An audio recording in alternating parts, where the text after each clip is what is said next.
আপনারা কি মনে করবেন আমি জানি না? আমার নিজের বোন, নিজের মা, নিজের ভাবি মনে করে বলছি, আপনজন মনে করি। আমি চাই আপনারা সবাই জান্নাতি হন।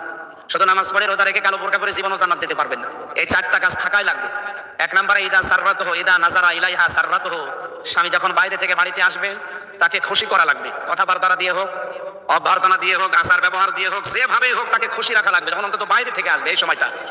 কারণ এই সময়টা পুরুষের জন্য একটা মারাত্মক সময়। এমনিতেই চাপ নিয়ে আসে বাইরে থেকে, আর এসে যদি আপনি শুরু করেন সেই কি বলে কটকটির মতো, তাহলে ও তো হাতের কাছে যা থাকবে সেটাতে আপনার পিটাবে।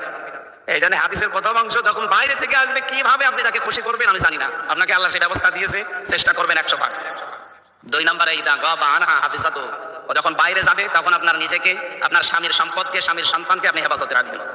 এটা 100 জনের প্রায় অন্তত 95টা মেয়েদের ভেতরে পাওয়া যায় না। স্বামী বাইরে গেলে মনে হয় যে উনি দিন পেয়েছে।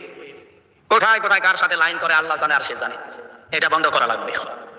3 নম্বরে ওয়াতুইনু আলা দীনি যাওজাতিহা, এটা আসল বিষয়। আপনার স্বামী যদি দিনের কাজ করে, ইসলামের কাজ করে, মানবতার সেবা করে, তাহলে তাকে ছাড় দেবেন, সময় দেবেন, তাকে অন্তত তাকে উৎসাহ দেবেন। ঠিক আছে, তুমি যা করছো আমি সময় দিলাম, আমার কষ্ট হলেও। আপনি কিয়ামতে জান্নাতের 8টা দরজায় এই কাজের কারণে খোলা পাবেন। সুবহানাল্লাহি ওয়া বিহামদিহি। 4 নম্বরে আপনার স্বামী যদি কোনো জায়েজ হুকুম করে, যেটা পছন্দ করে যে জায়েজ, এটা জীবন থাকতে আপনাকে মানা লাগবে। যতক্ষণ বেঁচে আছেন মাস্ট বি এটা মানাই লাগবে। আমি নিজের স্বামী, এখানে যত স্বামী বসে আছি সবার পক্ষ থেকে আমি অন্তত দায়িত্ব নিয়ে বলতে পারি, প্রত্যেকটা স্বামী আমরা চাই এবং পছন্দ করি বিয়ের পরে যেন আমাদের মা বাবা আমাদের সাথে থাকে। এই স্বামীরা বলেন তো চান কিনা? সবাই বলেন। বিয়ে না করে হাত তোলার দরকার নেই।